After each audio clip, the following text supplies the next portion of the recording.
장지로의 작품은 항상 우리를 미지의 나라로 데려다 줍니다. 언제 어디서 누가 튀어나올지 몰라 조금은 불안하지만 끊임없이 앞으로 나아가게 만드는 신비롭고 환상적인 곳이에요. 분명 가상의 공간이지만 마치 평행세계를 보는 것처럼 느껴집니다. 의복과 인물의 형태, 건축물까지 상상력은 초현실주의를 넘어 그 어디서도 볼 수 없는 독특함을 자랑해요. 일본의 만화가들은 이런 지로의 작품을 모방하며 새로운 세계관을 구축하였어요. 미야자키 하야오와 아키라를 만든 오오토모 카츠히로가 대표적인 인물이죠. 둘은 지로를 현대 일본 만화의 원류라며 극찬합니다. 미야자키는 특히 바람의 계곡 나우시카를 거의 모방할 정도로 영향을 받았어요. 지로의 작품 아르작에서 말이죠.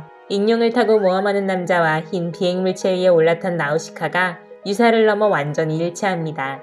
이 그림은 천공의 성 라퓨타를 떠올리게 하네요. 우주소년 아톰을 만든 테즈카 오사무 또한 영향을 받았습니다. 지로의 필명인 메비우스를 따와 메비우스의 선이라는 이름으로 음영 방식을 모사하였어요. 테즈카 오사무를 시작으로 지로의 화풍은 일본 만화 전반으로 흡수되었고 이제는 거의 당연한 듯 받아들여집니다. 이런 존재성을 할리우드도 놓칠 리 없겠죠? 지로는 영화 스토리보드 제작자이자 콘셉트 디자이너로도 활약합니다. 7, 80년대 SF 영화에서 사는 그가 거의 만들었다고 봐도 과언이 아니에요. 스타워즈 새로운 희망 같은 경우엔 직접 관여하지는 않았습니다. 하지만 거의 모든 곳에서 지로의 지문이 묻어납니다. 운송수단 임페리얼 스타 디스트로이어부터 거대한 생물의 뼈, 울퉁불퉁한 돔과 기계들이 돌아다니는 사막에 이르기까지 제작자 조지 루카스는 지로의 작품에서 시각적 언어를 빌려왔다고 고백합니다. 에일리언도 빼놓을 수 없겠죠? 우주선과 엘렌 리플리가 입던 우주복을 지로가 직접 고안하였습니다. 디즈니가 창조한 판타지 공간 트론의 세트와 의상 또한 지로의 작품이에요. 컴퓨터 프로그램으로 가득한 환상의 세계, 빛나는 의복들, 상징적인 유선형 내용까지 지로 이전엔 전혀 볼 수 없던 세계관이었습니다. 만일 그가 없었다면 오늘날의 SF 영화들이 도대체 어떤 모습일지 전혀 상상이 가질 않네요. 제 5원소도 언급 안 하면 서운하겠어요. 뛰어내리는 장면을 보세요.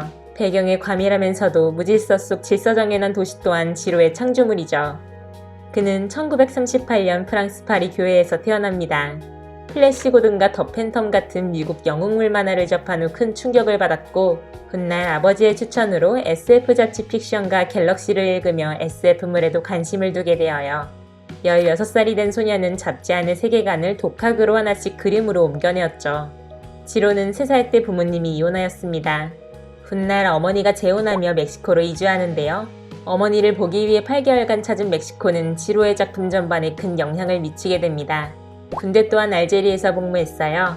두 나라에 끝없이 펼쳐지는 건조한 평원, 그 위를 가로지르는 광대한 하늘까지 훗날 블루베리라는 작품의 배경이 되었는데 그림을 보면 여전히 지로의 추억 속 풍경들이 살아 숨쉬는 듯 느껴집니다. 출세작 블루베리는 남북전쟁 직후를 배경으로 복잡한 과거를 지닌 어느 한 중이의 모험담을 그려냅니다. 그의 초반 작품으로 굉장히 전통적인 만화 기법으로 그려졌어요. 하지만 색채를 보면 와우 감탄사가 절로 나옵니다. 지로는 당시 유럽을 대표하던 벨기에 출신 만화가 GJ 밑에서 수련하였고 서부극 작업에 참여합니다.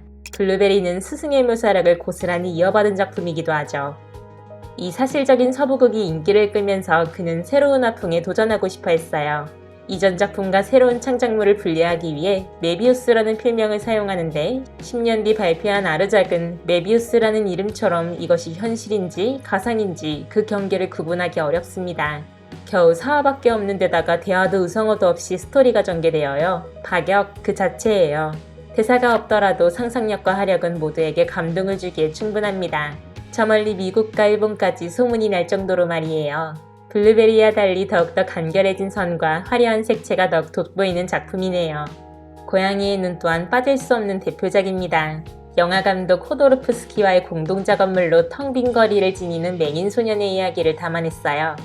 소년은 자신의 눈을 대신할 애완용 독수리와 함께 어둡고 황량한 꿈의 풍경을 헤맵니다.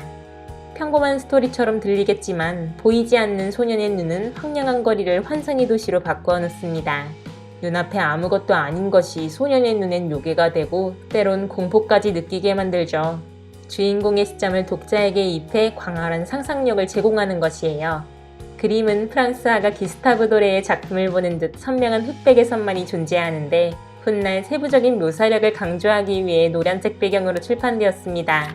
샛노란 배경이 클림트의 작품을 보는 듯 너무나도 신비롭네요. 메비우스. 장지로의 화풍은 간결하며 꾸밈없는 선으로 그려진 사실지향적인 섬세함이 특징입니다. 대다수 작품을 밑그림 없이 바로 그려냈어요. 한치의 망설임 없는 획은 그의 천재성을 다시 한번 일깨워줍니다. 지로는 2012년 73살의 나이로 사망하였습니다. 비록 그는 세상을 떠났지만 작품들은 여전히 살아 숨쉬며 수많은 예술가의 손에 재해석되어 새롭게 탄생합니다. 여러분, 연금술사와 나무라는 책 표지도 그가 그린 서파라는 점을 아시나요? 우리 일상 곳곳 지로의 영향을 받지 않은 것이 없네요. 장지로 이전의 만화는 그저 아이들의 요깃거리에 지나지 않았다. 그러나 그가 탄생한 후 만화는 엔터테인먼트라는 장르 안에서 하나의 예술이 되었다.